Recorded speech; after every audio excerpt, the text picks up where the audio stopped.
বাংলাদেশ ব্যাংকের প্রধান ফটকের সামনে সুদসহ পুরো টাকা ফেরতের দাবিতে অবস্থান নিয়েছেন একীভূত উদ্যোগে থাকা ৫ ব্যাংকের কিছু আমানতকারী।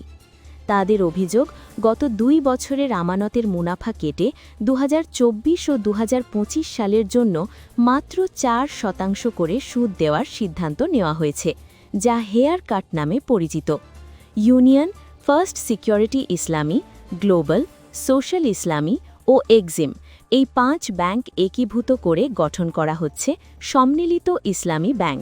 আন্দোলনকারীরা এক পর্যায়ে শাপলা চত্বরের প্রধান সড়ক অবরোধ করলে আইন শৃঙ্খলা বাহিনী জলকামান ব্যবহার করে তাদের সরিয়ে দেয়। তাদের দাবি, হেয়ার কাট সিদ্ধান্ত বাতিল করে মুনাফাসহ পুরো আমানত ফেরত দিতে হবে এবং স্বাভাবিক লেনদেন শুরু করতে হবে।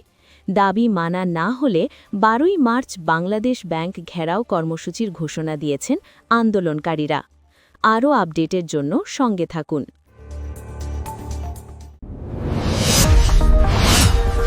Subscribe now for daily news and updates.